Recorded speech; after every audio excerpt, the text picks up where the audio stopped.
Armando, buenos días. Bueno, nos movemos en un entorno intensamente dinámico, como vamos viendo a lo largo de estos tiempos y como hemos visto a lo largo de la mañana. Voy a ver, ya estamos. Vale, muy bien. Vamos a hablar del Esquema Nacional de Seguridad en el contexto de la ciberseguridad que viene.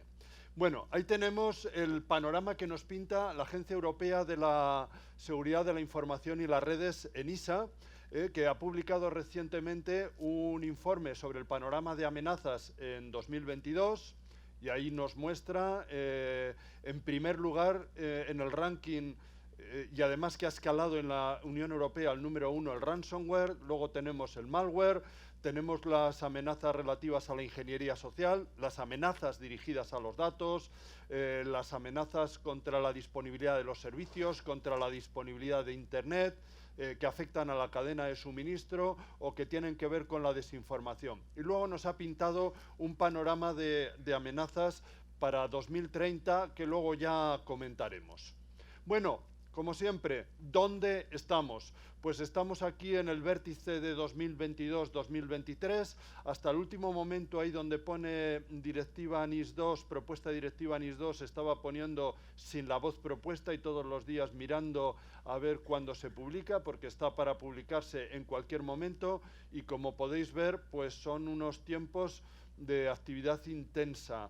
En el ámbito de la Unión Europea, pues desde la publicación de la estrategia de ciberseguridad en 2020, con todo lo que está viniendo de la propuesta directiva NIS2, la propuesta del reglamento de ciberresiliencia, y bueno, y por nuestra parte también estamos haciendo los deberes, especialmente, y por señalar un hito en el tiempo, desde la Estrategia Nacional de Ciberseguridad de 2019, con todo lo que ha venido hasta ahora en relación con la seguridad de la información y las redes, y estoy pensando en el Real Decreto 43/2021 y particularmente con la publicación de la actualización del Esquema Nacional de Seguridad en mayo de 2022.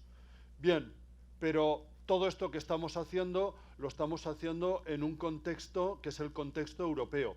Y hoy se va a hablar bastante porque habrá una intervención de Lorena Boix, que es la directora de Sociedad de la Información y Ciberseguridad de la Comisión Europea, al final de la mañana.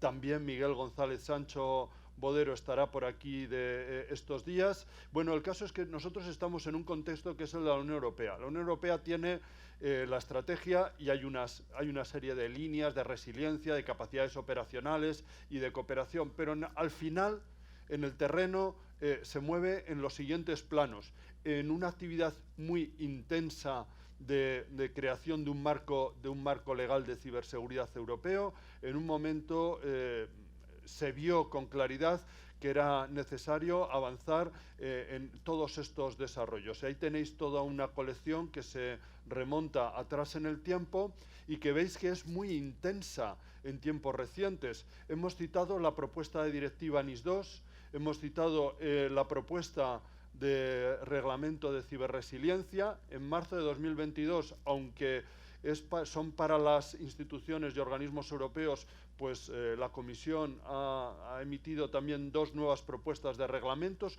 uno de la ciberseguridad de las instituciones y organismos de la Unión Europea, que es llamativo, pues en 2022. Fijaros que nosotros emitimos el primer NS en 2010, o sea, 12 años después se acuerdan de que hay que armonizar y tener unos planteamientos comunes de ciberseguridad en su ámbito, y también hay un reglamento, una propuesta de reglamento de seguridad de la información. Tenemos todo lo que se está trabajando en cooperación, gobernanza y comunidad a través de una serie de instrumentos.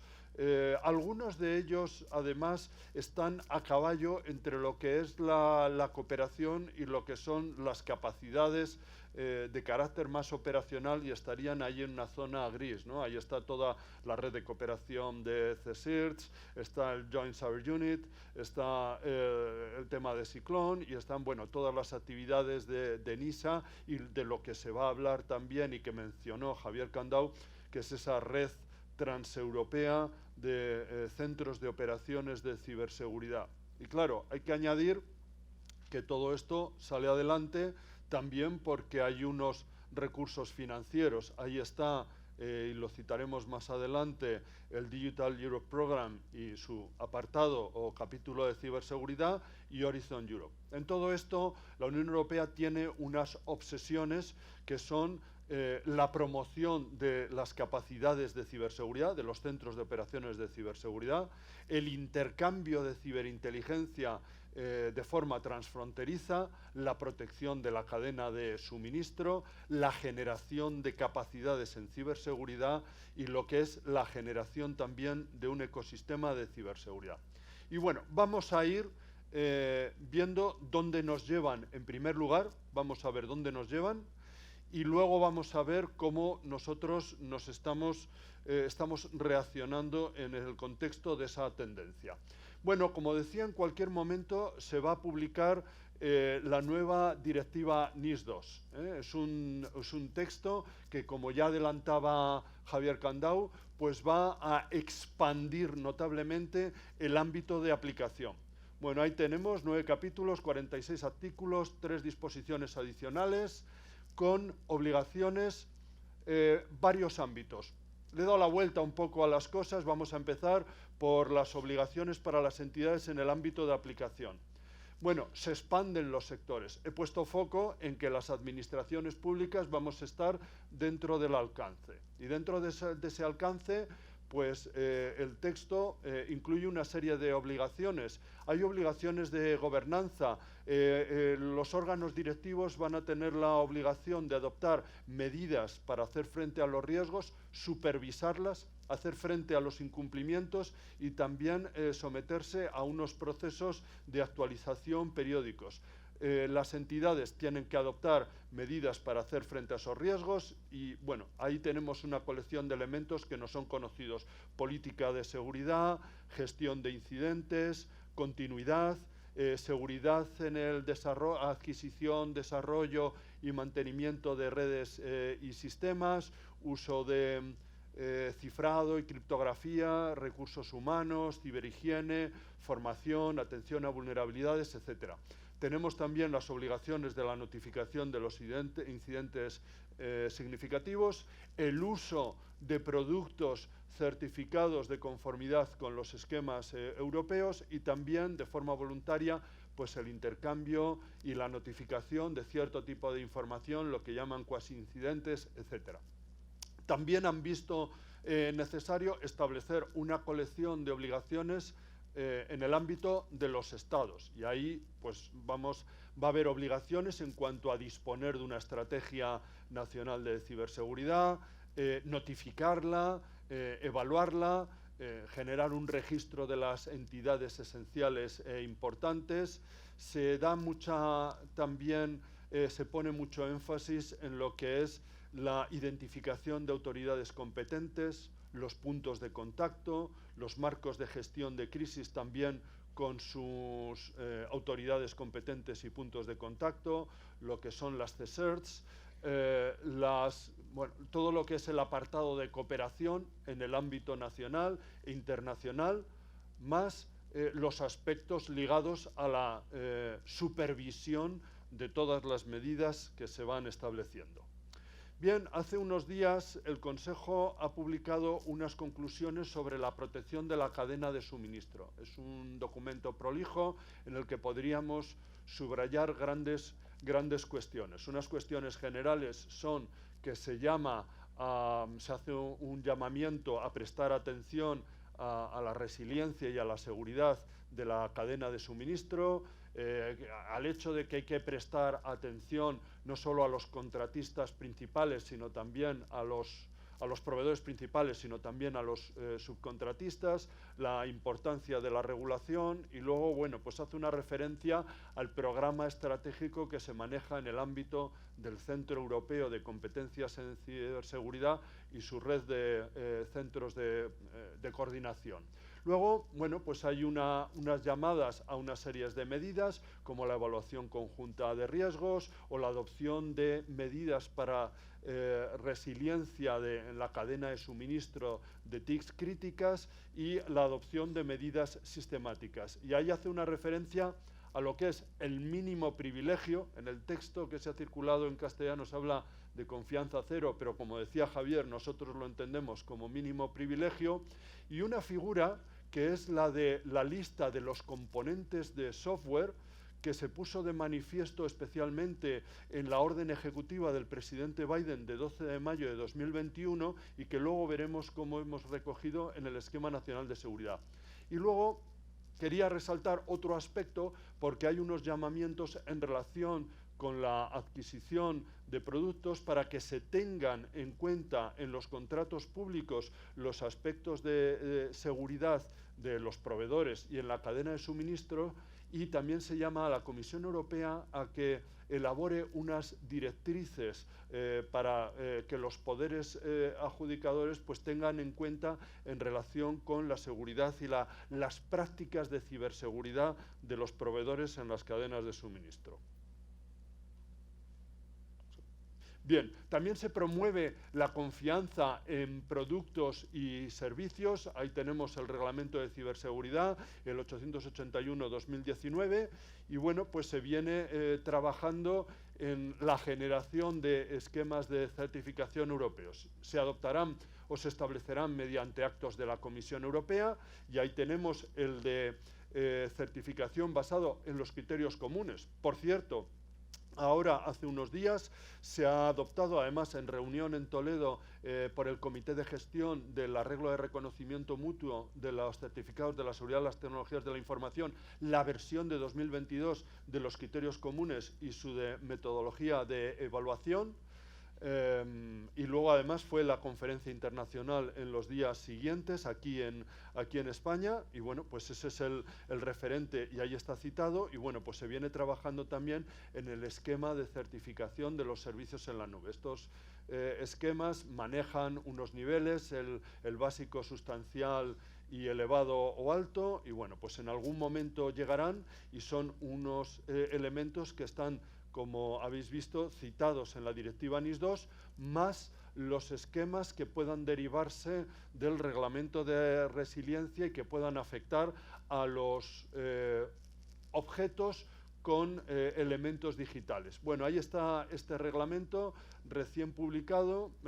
Nos interesa también porque incide en esta cuestión y va a introducir una serie de requisitos pues, para los productos con elementos digitales que se comercializan en Europa, de todo tipo.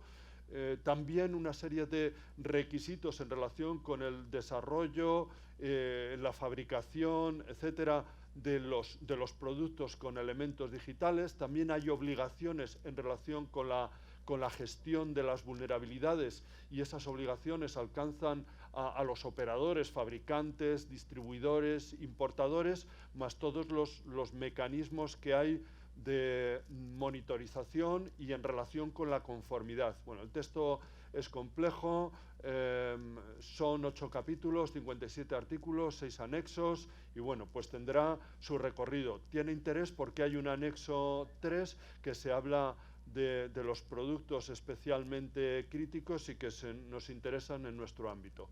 Bien, también se están promoviendo las capacidades de ciberseguridad. El día 17 se ha publicado una nueva convocatoria del Digital Europe Program de ciberseguridad, bueno, pues orientado a financiar, entre otras cuestiones, pues mejoras y avances en términos de capacidades de ciberseguridad. Y una cuestión que a mí me llama la atención, porque creo que puede ser tendencia: el Reglamento de Seguridad de la Información solo es para instituciones y organismos de la Unión Europea, pero tiene algunas cuestiones que son de interés. Además de los grados de la información clasificada, distingue grados en la información no clasificada, para luego establecer unos requisitos y unas medidas comunes, y distingue lo que es uso público normal e información sensible no clasificada. Y tiene también, bueno, puede tener otros aspectos. A mí me llamó la atención que contemplan el establecimiento de esquemas de metadatos para facilitar la interoperabilidad y poder también automatizar las medidas. Bueno, ¿cómo nos estamos preparando? Bien, nos estamos preparando con una actividad o con una actuación global.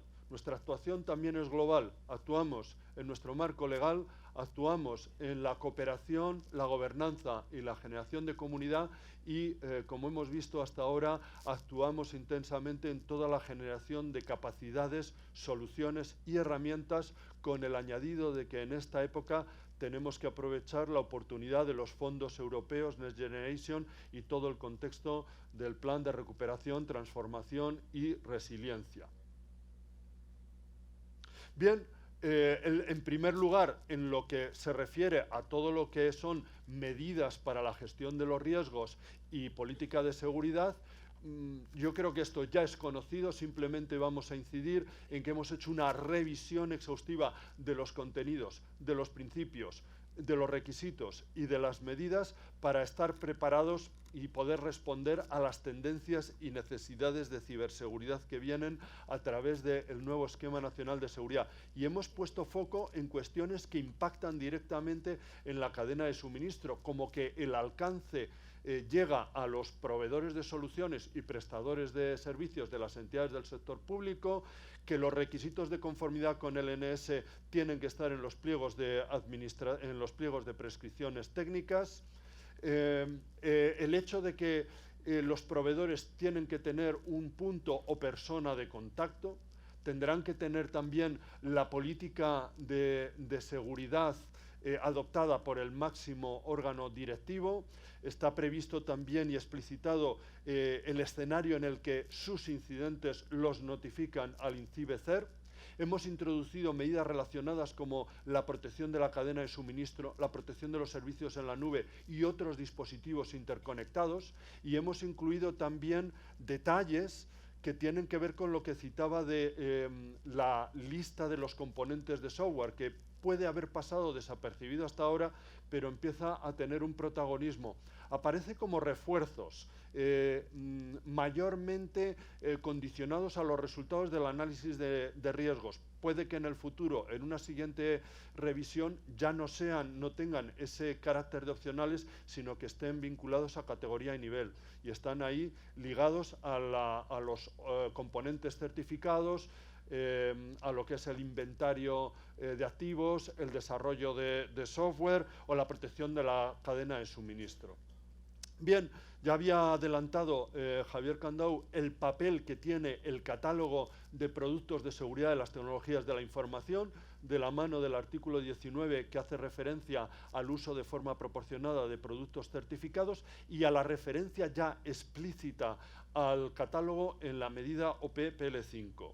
Bueno, y también la protección de los servicios en la nube, con el requisito de que los servicios prestados por terceros vengan con la certificación de la conformidad con el NS y con el refuerzo adicional de que vengan con las certificaciones correspondientes, ahí se dice, reconocidas por el organismo de certificación del Esquema Nacional de Certificación de la Seguridad de las Tecnologías de la Información, que es una alusión a lo que pueda venir del esquema europeo. Bien, pero hay que llegar a la práctica y hay que llegar al terreno. Y si os fijáis, ahí dice pliego de prescripciones técnicas para la celebración. Y efectivamente, esto es una celebración. Y tenemos que celebrar un hito que ha pasado desapercibido, que ha pasado sin noticias, sin grandes, iba a decir, alaracas, y que resulta que es un hito porque señala la convergencia entre los esfuerzos que llevamos haciendo durante años de promoción de la utilización de los productos certificados y los mecanismos de contratación, lo que señala un nivel de madurez. Para que os hagáis una idea, esto lo hemos comentado con colegas europeos durante la Conferencia Internacional de los Criterios Comunes, y son cosas a las que ellos aspiran y que muchos de ellos no lo tienen o lo tienen lejos todavía. Si veis, es un sistema dinámico de adquisición de software que tiene 6 lotes. Hay un lote de ciberseguridad, pero lo importante es que hay unas condiciones generales aplicables a todos los productos. y unas condiciones en generales sobre la certificación de la seguridad, y luego cómo se acredita la certificación de la seguridad en productos en instalación local y cómo se acredita la certificación de productos que tienen la componente de infraestructura en la nube. Y ahí, bueno, pues ya se explica que serán un todo unitario, lo que es el producto local, la infraestructura, y con las referencias en ambos casos a los respectivos esquemas europeos y dentro de lo que es el contexto de la referencia, en primer lugar, a productos que estén incluidos en el catálogo en el CPSTIC, que es un hito. Una vez que está este enfoque consolidado, pues lo que vamos a esperar es que se reproduzca en otros sistemas dinámicos. Bueno, venimos promoviendo también la generación de capacidades de la mano del plan de recuperación, transformación y resiliencia, del plan de digitalización de las administraciones públicas, de los fondos para comunidades autónomas y también de la asignación de fondos. Hay una orden de entidades locales, ahí se han promovido una colección de proyectos de ciberseguridad, 90 se habla, 60 de ellos con necesidades comunes. En el ámbito nacional ya sabéis que estamos con el Centro de Operaciones de Ciberseguridad y la Red Nacional de Centros de Operaciones. Quería comentar también el esfuerzo que estamos haciendo en generar comunidad. El Foro Nacional de Ciberseguridad pues es conocido y es un referente internacional que están viniendo además desde el exterior a conocerlo, y quería también apuntar el papel del Centro Europeo de Competencias en Ciberseguridad para generar orientaciones en temas de investigación e innovación en temas de ciberseguridad, para lo que es promover la participación y la canalización de fondos europeos en proyectos de ciberseguridad y la generación de comunidad. Este centro europeo se apoya en una red de centros. El centro espejo, el Centro de Coordinación Nacional, es INCIBE como punto de referencia de esa comunidad de ciberseguridad, de nuestra comunidad de ciberseguridad, para construir luego la comunidad en el ámbito europeo, y con una de las misiones fundamentales que es promover y facilitar la participación del ámbito académico, de investigación, de la industria, sociedad civil en proyectos con financiación europea. Bueno, como buena historia redonda o buena novela, volvemos donde estábamos, ¿no? A esos panoramas de amenazas que nos pinta ENISA. Y bueno, vamos a ver, primero lo de 2022. ¿Cómo estamos respondiendo a lo de 2022? Pues en términos generales, a través de la aplicación del NS, de la Red Nacional de SOC, de la Plataforma Nacional de Notificación y Seguimiento de Incidentes de Ciberseguridad y de la promoción de capacidades de ciberseguridad en todas las administraciones. Y luego ya en particular, entrando al terreno, pues ponemos énfasis en lo de siempre, en que tengamos la protección frente al ransomware a través de Microclaudia, el despliegue de la agente de seguridad de punto final, el despliegue del segundo factor de autenticación y todos los procesos de actualización, parcheo, vigilancia, etcétera, que nos hacen más robustos frente a las amenazas. Bueno, también se ha lanzado ENISA a un ejercicio de especulación de señalar amenazas en 2030, compromiso de la cadena de elementos de suministro de elementos de software, amenazas híbridas, pérdida de privacidad, falta de capacidades, puntos únicos de fallo en proveedores internacionales, etcétera. Bueno, es un ejercicio especulativo, vamos a ir viendo cómo van evolucionando estas cuestiones a lo largo de la década y cuál es el escenario entonces. El caso es que nos enfrentamos a un escenario complejo y, como hemos visto en las ponencias anteriores, con unos atacantes mayormente coordinados y sofisticados, que aprovechan la altísima conectividad que estamos generando y la superficie de exposición, en un escenario también donde hay nuevos conceptos y las tecnologías van a tener un impacto, como el 5G, el desarrollo de la inteligencia artificial o el quantum computing van a tener un impacto y van a aparecer seguramente o ciertamente nuevas amenazas o escenarios de amenazas, con lo cual, bueno, pues todo esto pasa por un mayor esfuerzo de gobernanza, de cooperación, de generación de capacidades conjuntas y de interconexión y de intercambio de información, y en un escenario también de requisitos evolutivos y con un esfuerzo permanente de adaptación frente a este entorno cambiante. Bueno, y ya para terminar y aprovechando que estamos aquí, pues el llamamiento que me gusta hacer, ¿no? ¿Qué esperamos por vuestra parte? Pues que seáis agentes de la ciberseguridad, vuestra colaboración para la plena implantación del Esquema Nacional de Seguridad y para la gobernanza de la ciberseguridad, y vuestra colaboración también para el despliegue de todas las capacidades de ciberseguridad que estamos comentando. En general, los centros de operaciones de ciberseguridad, el de la Administración General del Estado en particular, la integración en la red nacional de SOCs y el uso también del soporte que proporciona la plataforma de notificación y seguimiento de incidentes de ciberseguridad. Bueno, con esto llego al final. Muchas gracias, a 28 segundos, y quedo a disposición para preguntas ahora o durante toda la jornada. Gracias.